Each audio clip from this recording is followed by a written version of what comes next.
السلام علیکم۔ کیا فوڈ الرجی سے کسی بچے کو ایگزیما ہو سکتا ہے یا نہیں؟ آج ہم بات کریں گے فوڈ الرجی اور ایگزیما کے آپس میں تعلق کا۔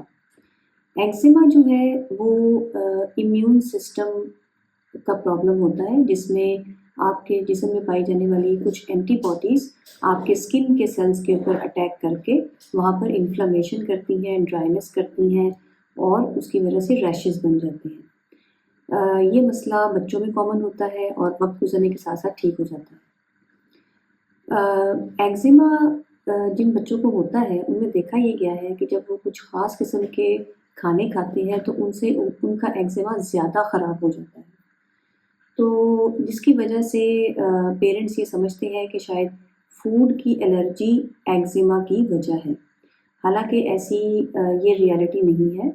جن بچوں میں ایگزیما ہوتا ہے ان کو فوڈ الرجی ساتھ ساتھ موجود ہوتی ہے، لیکن فوڈ کی وجہ سے ایگزیما نہیں ہوتا، ٹھیک ہے؟ تو جن بچوں میں ایگزیما فوڈ کھانے کی وجہ سے بڑھ جاتا ہے، ان بچوں میں چاہیے آپ کو کہ آپ سب قسم کے فوڈ اچانک سے بند مت کر دیں، کیونکہ بچوں کی گروتھ جو ہے وہ افیکٹ ہوتی ہے۔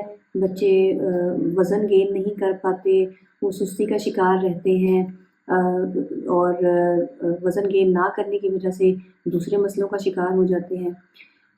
جب بھی کسی بچے میں یہ مسئلہ ہو، آپ صرف ایک وقت میں صرف ایک فوڈ کو آپ بند کریں گے اور پھر آپ اس کو کچھ عرصہ دیکھیں گے، 1 یا 2 ہفتے، کہ آیا اس کھانے کے بند کرنے سے بچے کے ایگزیما میں کوئی فرق پڑا ہے کہ نہیں، اور اگر فرق نہیں پڑا تو آپ وہ والا کھانا دوبارہ شروع کر دیں گے۔ مثال کے طور پہ جیسے انڈا ہے، اس کو آپ 1 ہفتہ یا 2 ہفتے کے لیے بند کریں گے، اگر ایگزیما میں کوئی فرق نہیں پڑتا تو آپ انڈے کو دوبارہ شروع کر دیں گے، اور اسی طرح آپ سارے کھانے آہستہ آہستہ دیکھ سکتے ہیں ٹرائی کر کے کہ اگر اس کھانے کا تعلق بچے کے ایگزیما سے ہے کہ نہیں۔